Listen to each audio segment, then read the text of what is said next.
Et si le visage du sage cachait le plus grand des traîtres? Imaginez, un peuple tout entier, persuadé que ses anciens veillent sur lui, soudain foudroyé par la trahison de celui en qui il avait placé ses espoirs les plus purs. Au Burkina Faso, ce masque s'est brisé, en direct, devant des millions de témoins, lorsque la vérité a éclaté dans un fracas assourdissant. Ce n'est plus une rumeur de rue, ni un délire de conspirationniste. Non. Le cœur du pays a été frappé par une révélation glaçante. Un complot massif contre le capitaine Ibrahim Traoré, symbole vivant de la résistance et de la souveraineté retrouvée. Qui a trahi? Un notable respecté, un doyen aux cheveux blancs, censé incarner l'honneur et la sagesse. Al-Hadji Maguissac. Ce nom, désormais associé à la honte, a avoué devant tous, sans masque, être devenu l'outil d'une conspiration infâme. Sous les projecteurs, cet homme, que beaucoup auraient voulu pour père ou oncle, a reconnu avoir scellé un pacte funeste, pour la somme de 70 millions de francs CFA. Oui, 70 millions. C'est le prix qu'on a mis sur la tête de l'espoir populaire, le montant qu'il a accepté pour poignarder la révolution, pour tenter d'assassiner le rêve d'un Burkina debout et souverain. Ce n'était pas un mercenaire venu d'ailleurs, mais l'un des nôtres, choisi parce qu'il incarnait la confiance et l'autorité de la tradition. Pour comprendre l'ampleur de ce scandale, il faut se rappeler que, dans l'imaginaire collectif burkinabé, les anciens ne sont pas seulement des témoins du passé. Ils sont les gardiens de la mémoire, ceux qui transmettent les valeurs et les traditions. Dans de nombreux villages, la parole d'un doyen est presque sacrée. Un simple conseil de leur part peut décider du sort d'une famille, d'une communauté, voire d'un conflit local. La trahison d'un tel personnage n'est donc pas une faute individuelle. Elle fait trembler tout le socle identitaire du pays. Pendant que la scène se déroulait sous nos yeux, les médias occidentaux optaient pour le silence ou la dérision. Pourquoi? Parce que ce scandale ne se limite pas à la corruption. Il révèle jusqu'où les réseaux impérialistes et leurs complices locaux sont prêts à aller pour briser toute tentative d'émancipation. Derrière chaque billet, derrière chaque valise d'argent, on retrouve la peur panique de voir le Burkina Faso et l'Alliance des États du Sahel s'emparer de leur avenir énergétique, industriel et de leur dignité. Pour illustrer cette duplicité, rappelons-nous d'autres exemples historiques. En Amérique latine, dans les années 70, les réseaux d'influence des dictatures militaires s'appuyaient souvent sur des notables locaux pour infiltrer la dissidence. En Asie, au Vietnam, certains anciens furent utilisés comme relais par les puissances coloniales, semant la discorde dans leur propre village. Partout, l'ennemi invisible prend le visage de la familiarité pour s'approcher sans être vu. Le danger est colossal. Si le peuple ferme les yeux ou se laisse gagner par la fatigue, il perdra bien plus qu'un homme ou une bataille. Il sacrifiera sa révolution, sa dignité et l'avenir même de ses enfants. Laisser ce crime impuni, c'est accepter de redevenir une colonie effacée, une nation condamnée à la misère et à la dépendance. Alors, comment une nation aussi fière a-t-elle pu sombrer dans un piège aussi cruel? Qui manipule les ficelles et pourquoi agir aujourd'hui? Pour mesurer la gravité de la menace, il faut remonter le fil invisible des puissances et comprendre les forces souterraines qui assiègent la souveraineté du Sahel. Mais cette trahison n'est que la partie émergée de l'iceberg. Pour saisir l'ampleur du complot, il faut explorer les rouages cachés de cette guerre de l'ombre qui oppose les peuples du Sahel à des intérêts bien plus puissants qu'on ne l'imagine. Ce n'est pas un mercenaire, ni un soldat perdu dans l'ombre. C'est un vieillard respecté, dont la seule confession aurait pu tout faire s'effondrer. Al-Hadji Maguissac. Ce nom a claqué comme la foudre. Notable aux cheveux d'argent, incarnation de la sagesse, il était le repère d'une communauté. Pourtant, c'est lui, et pas un inconnu, qui a froidement reconnu vouloir faire supprimer le capitaine Ibrahim Traoré. Ce choix n'est pas fortuit. Les conspirateurs ont joué d'une arme insoupçonnée, le respect ancestral voué aux anciens. Qui aurait pu soupçonner un doyen, homme de prières et de conseils, de servir de courroie à un complot international? C'est précisément cette confiance aveugle, ancrée dans la société, qui a failli livrer toute une nation. Prenons le cas de la Côte d'Ivoire au début des années 2000. C'est un chef traditionnel, adulé dans sa région, qui servira d'intermédiaire entre les réseaux de la rébellion et certains hommes d'affaires étrangers. La stratégie est toujours la même, détourner le symbole, retourner la confiance collective en arme redoutable. Derrière la bonhomie rassurante de Magissac se cachait plus qu'un complice. Il était l'axe central, le maillon entre les exilés rancuniers et les réseaux d'influence d'Abidjan à Paris, jusqu'au salon doré de l'exil au Togo. Là réside le génie des commanditaires, préférer la discrétion du notable à la brutalité des armes, l'infiltration subtile à l'invasion frontale. Mais pour quel objectif? Empêcher le Burkina Faso de forger son destin, briser la révolution populaire, bloquer la marche vers la souveraineté énergétique portée par l'AES. Leur arme, 70 millions de francs CFA en liasse sale. Cette somme ne sert pas qu'à acheter. Elle gangrène la société, dissout la confiance, étouffe l'espérance. Pour donner un ordre d'idée, 70 millions de francs CFA permettent de financer la scolarité de plus de 1000 enfants pendant toute une année dans une région rurale. C'est aussi le budget annuel de plusieurs dispensaires ou la construction de puits dans une dizaine de villages. Voilà ce qui a été sacrifié pour l'appât du gain personnel. Pendant ce temps, sur le terrain, la réalité est tout autre. Regardez Usman, 55 ans, cultivateur de coton dans la boucle du Mouhoun. Chaque mois, il met de côté 1000 ou 2000 francs CFA, modeste mais héroïque sacrifice pour soutenir la défense nationale. Il donne ses forces, ses privations, ses nuits blanches pour la survie du pays. Magissac, lui, a vendu l'avenir de tous contre des valises étrangères. Le contraste est insupportable. D'un côté, le don silencieux des milliers d'Usman. De l'autre, la froideur cupide d'une élite prête à trahir pour s'enrichir. Le respect mal placé envers certains anciens devient une faille mortelle dans la garde nationale. Si l'on s'y trompe encore, ce sera la chute de tout un peuple. La menace ne vient donc pas seulement de l'extérieur, mais frappe au cœur même du pays, là où nul ne l'aurait cru. Comment, dès lors, restaurer la confiance sans se couper de ses propres traditions? Derrière chaque billet, un fil invisible tisse une toile entre Abidjan, Lomé, Paris et les spectres persistants de la France-Afrique. La crise qui secoue aujourd'hui le Burkina Faso n'est pas un accident isolé. C'est la partie émergée d'un iceberg d'intrigues, où se croisent intérêts régionaux, ambitions féroces et réseaux clandestins. Visualisez un triangle infernal.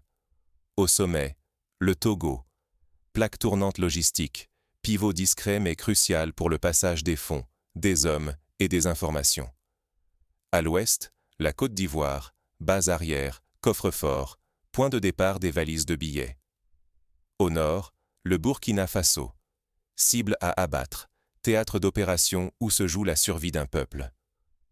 Aucun détail n'est laissé au hasard dans cette mécanique de la subversion.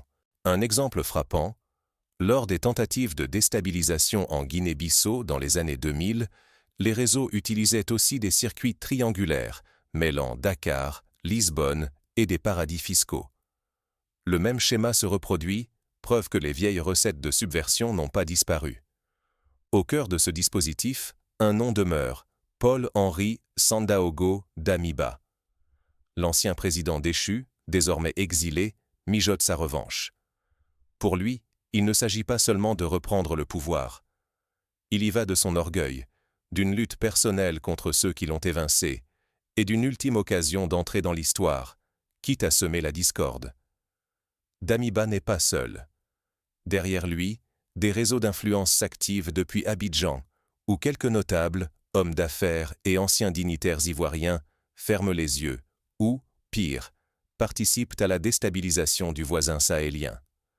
L'argent sale circule, change de main, finance des opérations secrètes, achète des consciences. Lomé, quant à elle, joue la carte de la discrétion.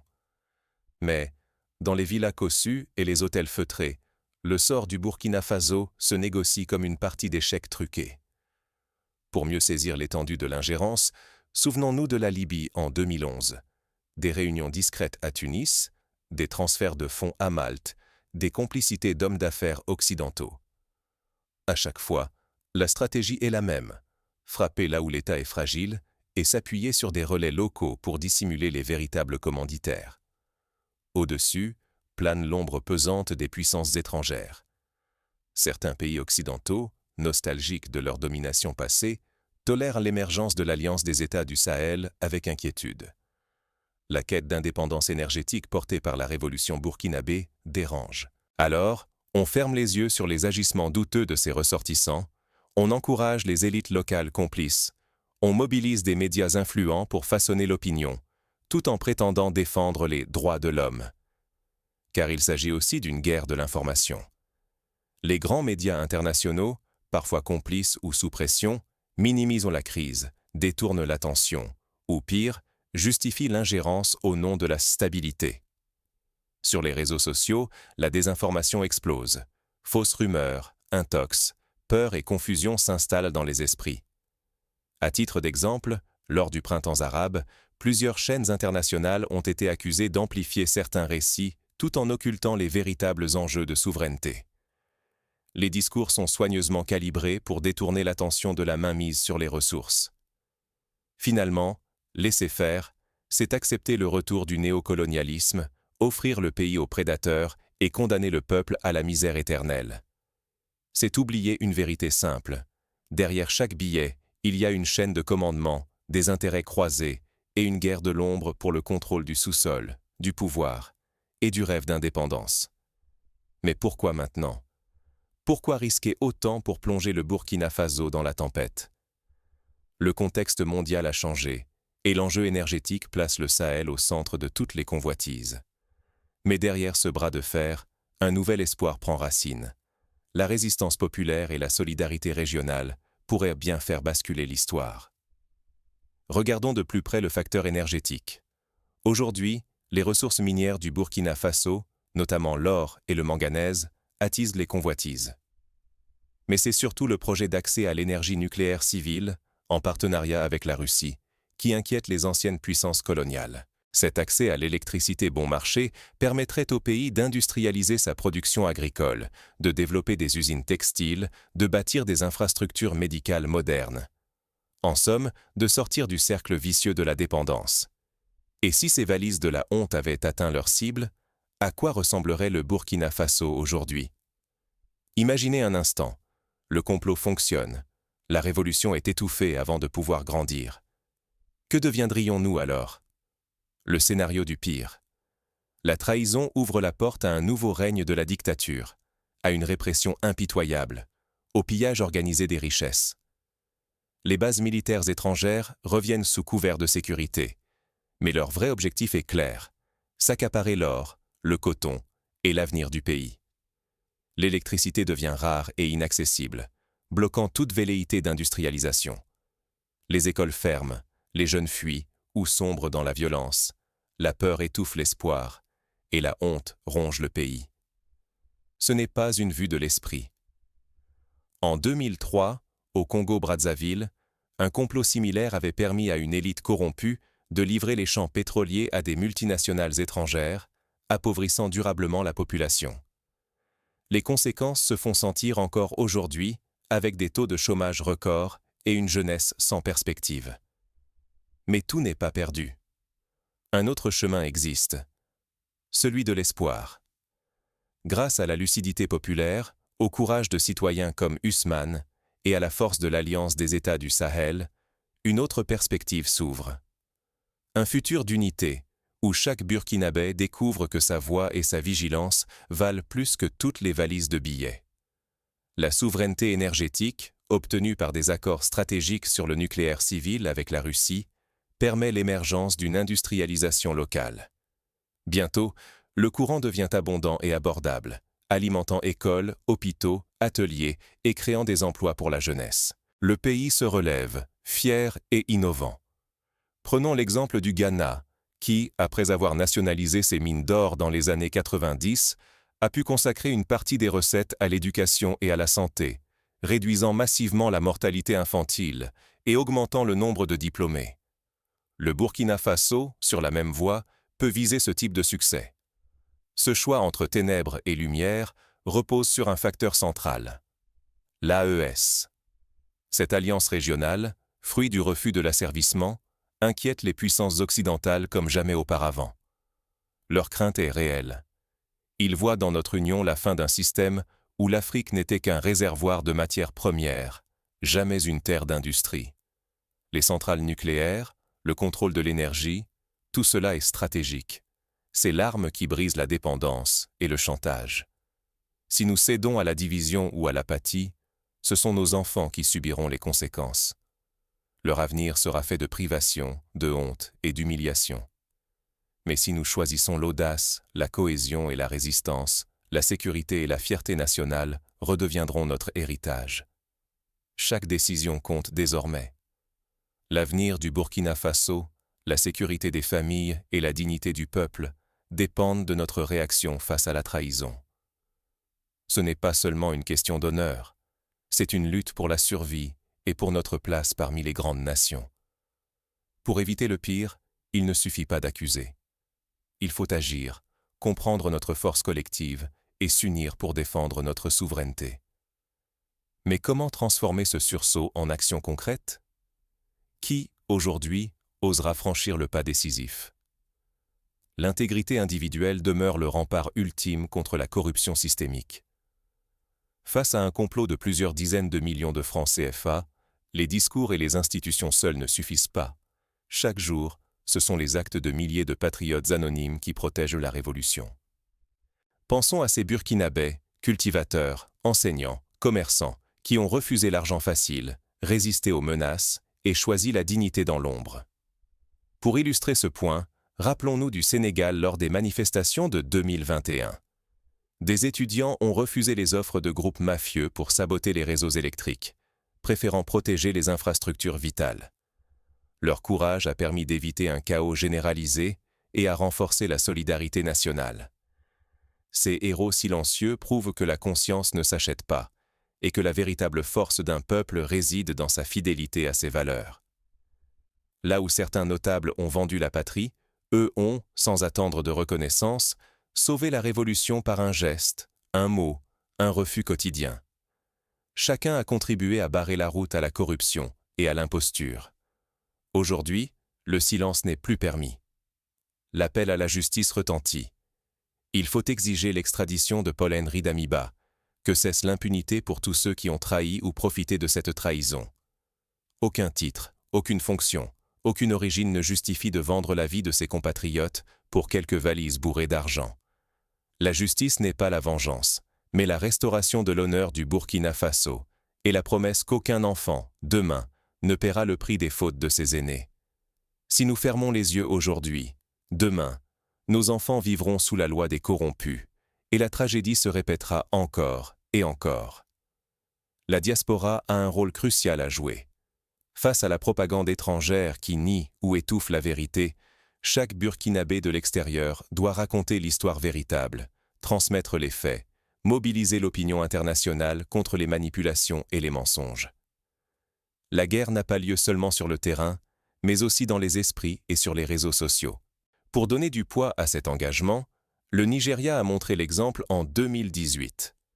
Des membres de la diaspora ont mené campagne auprès du Parlement britannique pour dénoncer le pillage pétrolier, obtenant des sanctions contre des sociétés complices. Ce genre d'action peut faire la différence. Nous devons rester vigilants, unis et mobilisés, car la guerre qui se joue est hybride. Intimidation armée, désinformation, corruption, déstabilisation psychologique. Aucun secteur n'est épargné, aucune famille n'est hors d'atteinte. Seule la mobilisation citoyenne, du paysan à l'étudiant, du chef coutumier à l'artisan, peut faire échec à cette entreprise de division et de destruction.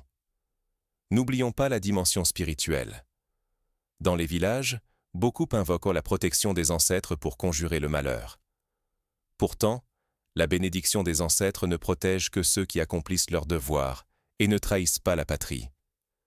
Les rituels n'ont de force que s'ils s'accompagnent d'actes justes.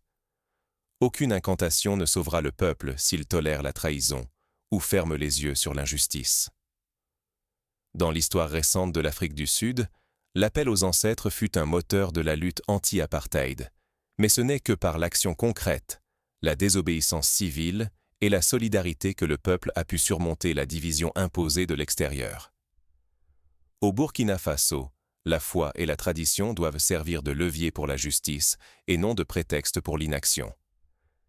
L'histoire du Burkina Faso ne s'écrira pas seulement dans les palais ou les chancelleries, mais dans chaque décision individuelle de dire non à la corruption, non à la manipulation, oui à l'honneur et à la solidarité.